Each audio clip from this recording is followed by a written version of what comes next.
Assalamualaikum warahmatullahi wabarakatuh. Jumpa lagi di channel ini.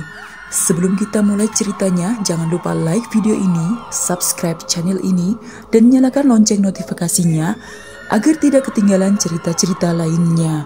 Tanpa berlama-lama, langsung saja kita mulai ceritanya. Kisah kali ini berjudul Bayangan di Jendela. Selina adalah seorang arsitek muda yang penuh semangat. Setelah menyelesaikan proyek besar pertamanya di Surabaya, ia memutuskan untuk mengambil cuti sejenak. Kesibukan yang terus-menerus selama berbulan-bulan telah menguras energinya, dan ia merasa sudah waktunya untuk istirahat. Yogyakarta, dengan pesona budayanya yang memikat dan suasana yang menenangkan, menjadi tujuan pilihannya. Selina memesan kamar di sebuah hotel tua yang terletak di pusat kota. Hotel ini terkenal dengan arsitekturnya yang klasik. Sebuah bangunan kolonial yang tetap berdiri kokoh di tengah modernitas kota. Ia sengaja memilih hotel itu karena ia suka segala sesuatu yang berbau sejarah. Namun, ia tak pernah menyangka bahwa hotel ini juga menyimpan sejarah kelam yang tak semua orang ketahui. Kedatangan di hotel. Saat Selina tiba di hotel, hari sudah menjelang senja. Langit berwarna jingga tua dan udara hangat perlahan berubah menjadi sejuk. Ia berjalan masuk ke dalam lobi di mana ia disambut oleh petugas hotel yang ramah. Interior hotel tersebut memang sesuai dengan ekspektasinya. Pilar-pilar tinggi, lantai marmer, dan lampu gantung yang memberikan kesan elegan sekaligus misterius. "Kamar Anda ada di lantai 3, Nona," ujar petugas sambil menyerahkan kunci kamar dengan gantungan kayu berukir angka 313. Selina mengambil kunci itu dengan senyum kecil. "Terima kasih," jawabnya singkat, sambil memandang petugas yang tampak lebih tua dari usianya. Dengan mata yang tampak lelah namun tajam, ia melangkah menuju lift tua yang masih menggunakan pintu besi yang harus ditarik secara manual. Saat berada di dalam, suara mesin lift terdengar bergemuruh pelan, mengingatkannya pada film-film horor lama yang pernah ia tonton. Tapi ia menepis pikiran itu, merasa bahwa mungkin itu hanyalah efek dari kelelahan. Sesampainya di lantai 3, koridor yang panjang dan sempit menyambutnya. Suasana yang tenang dan sepi membuat langkah kaki Selina terdengar jelas saat ia berjalan menuju kamarnya. Cahaya lampu di koridor redup, memberikan bayangan aneh di sepanjang dinding. Sesekali, ia merasa seperti ada sesuatu yang bergerak di sudut matanya. Namun ketika ia menoleh, tak ada apapun di sana. Ketika akhirnya sampai di kamar 313, ia membuka pintu dan masuk. Kamar itu lebih besar dari yang ia bayangkan. Tempat tidur kayu besar dengan ukiran klasik berdiri megah di tengah ruangan, lengkap dengan meja rias antik di salah satu sudut dan sebuah jendela besar yang menghadap ke jalanan di bawah. Namun, ada sesuatu yang aneh. Selina merasa udara di dalam kamar itu terlalu dingin. Meski ia tahu bahwa cuaca di luar tidaklah sedingin itu, ia merapatkan jaketnya dan mencoba mengabaikan perasaan aneh yang menyelimuti pikirannya. Malam pertama. Setelah beres-beres dan mandi, Selina berbaring di tempat tidur, siap untuk beristirahat. Ia menyalakan televisi untuk menemani malamnya. Namun tak lama setelah itu, ia mulai merasa ngantuk. Sebelum benar-benar terlelap, ia mendengar suara-suara aneh di luar kamarnya. Awalnya, suara itu terdengar samar seperti langkah kaki yang berjalan pelan-pelan di sepanjang koridor. Ia mengabaikannya, berpikir bahwa mungkin itu tamu lain yang baru saja kembali ke kamar mereka. Namun, suara langkah itu berhenti tepat di depan kamarnya. Suara ketukan pelan terdengar dari pintu. Tok, tok, tok. Selina bingung. Selina bangun, mencoba mendengarkan lebih jelas. "Siapa?" tanyanya tanpa membuka pintu. Tak ada jawaban. Setelah beberapa detik, ia memutuskan untuk mengintip melalui lubang pintu. Namun, saat ia melihat, tak ada siapapun di sana. Ia menghela nafas lega, berpikir bahwa mungkin itu hanyalah suara angin atau sesuatu yang tidak perlu dipikirkan. Ia kembali ke tempat tidur dan menutup matanya, berusaha untuk tidur.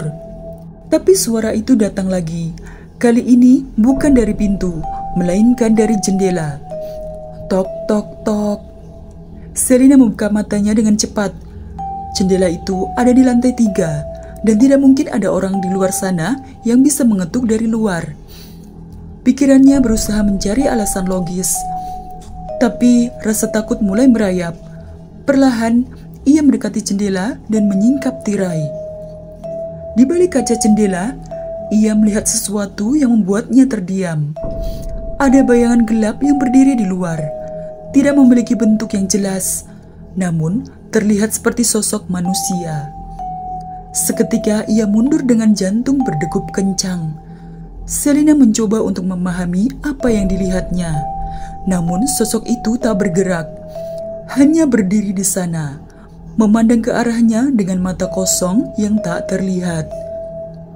Ia menutup tirai dengan cepat, menarik selimut, dan menyalakan lampu samping tempat tidur. Ia berusaha menenangkan dirinya, meyakinkan bahwa itu hanyalah halusinasi akibat kelelahan. Tapi, rasa takut yang menyelimuti dirinya tak juga hilang. Ia tak bisa tidur sepanjang malam. Keesokan paginya, Selina turun ke lobi untuk sarapan. Saat sarapan, ia mendengar seorang tamu lain, seorang wanita parubaya, berbicara dengan salah satu staf tentang pengalaman aneh yang dialaminya di malam sebelumnya. Wanita itu mengatakan bahwa ia mendengar suara langkah kaki di koridor dan ketukan di jendela kamarnya yang terletak di lantai 2. Selina merasa bulu kuduknya berdiri. Pengalaman tamu itu hampir sama dengan apa yang ia alami semalam. Setelah sarapan, ia mendatangi petugas hotel yang tadi menyambutnya. Ia merasa perlu mendapatkan penjelasan tentang apa yang terjadi di kamar 313. Namun, petugas itu tampak enggan berbicara ketika Selina menyinggung tentang suara ketukan di jendela. "Apa kamar 313 memiliki sejarah aneh?" tanya Selina, mencoba menekan ketakutannya. Petugas itu tambah ragu sejenak, sebelum akhirnya menghela nafas panjang. "Beberapa tamu pernah melaporkan hal yang serupa, Nona. Tapi kami tidak bisa menjelaskan apa yang sebenarnya terjadi. Hotel ini memang sudah tua, dan beberapa bagian dari bangunan ini pernah mengalami peristiwa tragis di masa lalu." Selina menatap petugas itu dengan serius. "Peristiwa tragis? Seperti apa?" Petugas itu menunduk, tampak tidak nyaman. "Kamar 313 pernah dihuni oleh seorang wanita bernama Sari. Bertahun-tahun yang lalu, ia ditemukan meninggal di dalam kamar itu. Tapi keadaannya sangat misterius. Beberapa orang percaya bahwa ia bunuh diri, tapi ada juga yang mengatakan bahwa ia dibunuh oleh kekasihnya. Sejak saat itu, ada beberapa laporan tentang gangguan aneh di kamar tersebut. Namun, tidak ada bukti yang jelas." Mendengar cerita itu, Selina merasa merinding. Apakah mungkin sosok yang ia lihat semalam adalah arwah dari wanita tersebut? Malam kedua, meski perasaan takut masih mengganggu pikirannya, Selina memutuskan untuk tidak pindah kamar. Ia adalah orang yang selalu mencari penjelasan logis dan tidak ingin membiarkan rasa takut menguasai dirinya. Malam itu, ia mencoba tidur lebih awal, berharap tidak akan mengalami gangguan lagi. Namun, ketika tengah malam tiba, suara ketukan itu kembali. Tok, tok, tok. Kali ini, suara itu lebih keras dan datang dari jendela. Selina merasa ketakutan. Namun ia tidak bisa terus mengabaikan hal ini. Ia memutuskan untuk menghadapi ketakutannya dan membuka tirai. Saat tirai terbuka, sosok bayangan itu kembali muncul. Kali ini lebih jelas. Sosok itu terlihat seperti wanita dengan gaun panjang berwarna putih. Wajahnya kabur, tapi ada tatapan kosong yang terpancar dari matanya. Selina mundur dengan cepat. Namun bayangan itu tetap diam di sana, seakan-akan menunggu sesuatu. Tak tahu apa yang harus dilakukan, Selina akhirnya memberanikan diri untuk berbicara. "Apa yang kau inginkan?" tanyanya dengan suara gemetar. Sosok itu tidak menjawab, tapi perlahan mengangkat tangannya, menunjuk ke arah meja rias di sudut kamar. Selina memandang ke arah yang ditunjuk, Meskipun hatinya berdegup kencang, ada sesuatu yang tampak aneh dengan meja rias itu. Sesuatu yang tidak ia perhatikan sebelumnya. Dengan perasaan was-was, Selina mendekati meja rias. Di atas meja, ada sebuah laci kecil yang tertutup rapat. Ia membuka laci itu dengan tangan gemetar, dan di dalamnya ia menemukan sebuah buku harian tua. Buku itu tampak lusuh, dengan sampul yang sudah pudar. Saat membukanya, halaman-halaman buku itu dipenuhi dengan tulisan tangan yang rapi. Selina mulai membaca.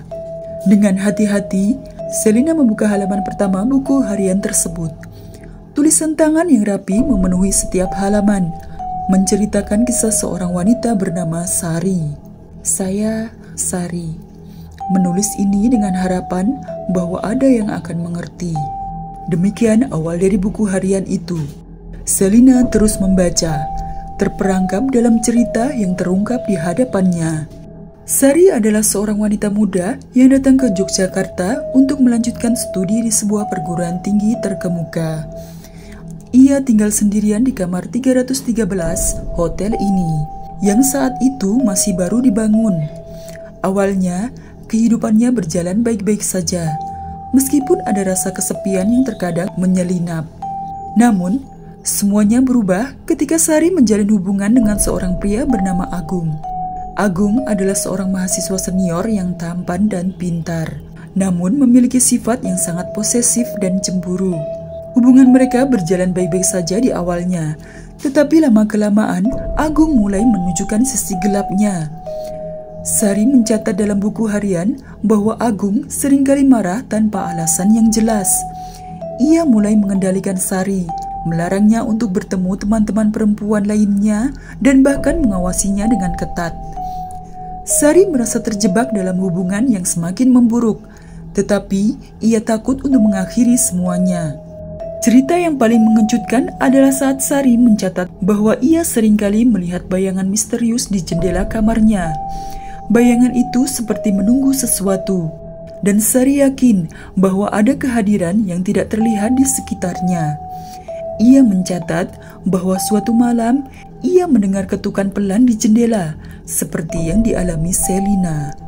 Suatu hari, Sari ditemukan tewas di dalam kamar 313. Tubuhnya tergeletak di lantai, dengan luka-luka yang menunjukkan tanda-tanda perkelahian. Meskipun polisi menyimpulkan bahwa Sari dibunuh karena tekanan dari hubungan yang toksik dengan Agung, beberapa orang tetap yakin bahwa ada sesuatu yang lebih dari itu. Meskipun polisi menyimpulkan bahwa Sari bunuh diri karena tekanan dari hubungan yang toksik dengan Agung, beberapa orang tetap yakin bahwa ada sesuatu yang lebih dari itu. Beberapa teman Sari bahkan bersumpah bahwa mereka mendengar teriakan dan suara ribut di malam sebelumnya. Namun saat mereka datang untuk memeriksanya, mereka tidak dapat masuk ke dalam kamar karena pintu terkunci dari dalam. Agung, yang menjadi tersangka utama, tidak pernah diadili karena kurangnya bukti yang memadai. Sari meninggalkan pesan terakhirnya dalam buku harian ini, berharap bahwa seseorang akan membaca dan memahami bahwa ia tidak bunuh diri.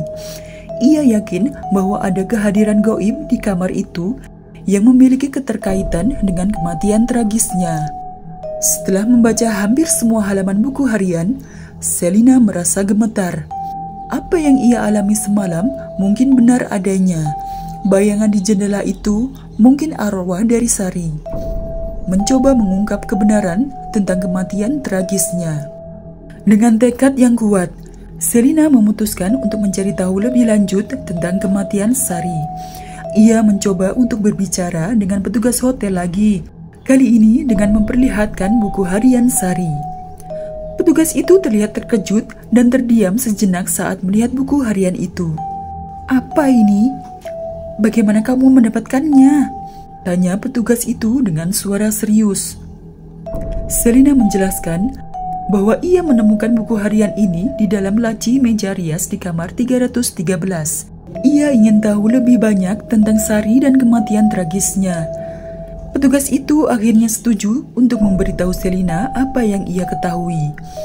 Ia mengungkapkan bahwa beberapa tamu hotel memang melaporkan pengalaman aneh di kamar 313. Seperti suara ketukan di jendela dan bayangan yang muncul di malam hari. Beberapa staf hotel juga pernah merasa ada kehadiran yang aneh di sekitar koridor lantai 3, terutama di dekat kamar itu. Tapi yang paling mengejutkan adalah ketika petugas itu mengakui bahwa sebenarnya ada cerita lama di antara staf hotel tentang kematian Sari. Beberapa staf tua bahkan percaya bahwa kamar 313 memang berhantu oleh Sari, yang mencoba untuk mengungkapkan kebenaran tentang kematian tragisnya kepada siapapun yang tinggal di sana. Setelah mengetahui semua ini, Selina merasa bahwa ia harus memberikan keadilan bagi Sari. Meskipun ia tidak bisa melihat arwahnya dengan jelas, ia merasa bahwa ia harus membantu mengungkap kebenaran yang terpendam selama ini. Selina menghubungi temannya yang seorang jurnalis investigatif. Bersama-sama, mereka memutuskan untuk meneliti lebih lanjut tentang kematian Sari dan menggali bukti yang lebih konkret. Mereka juga mencoba untuk menghubungi teman-teman Sari dan mengumpulkan kesaksian mereka tentang apa yang mereka dengar pada malam kematian tragis itu. Beberapa bulan kemudian, berkat upaya Selina dan jurnalis temannya, mereka berhasil menemukan bukti baru yang cukup kuat untuk membuka kembali kasus kematian Sari. Polisi akhirnya melakukan investigasi lebih lanjut, meskipun agak terlambat, dan menemukan petunjuk baru yang menunjukkan bahwa kemungkinan besar Sari dibunuh. Akhirnya, keadilan untuk Sari tercapai.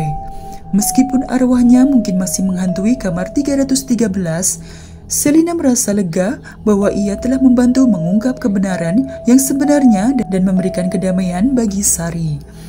Dengan perasaan lega, Selina memutuskan untuk pulang ke Surabaya. Pengalamannya di hotel tua di Yogyakarta memberikan pelajaran yang berharga tentang pentingnya menghadapi ketakutan dan mencari keadilan. Bahkan jika itu berarti menghadapi hal-hal yang tidak terlihat.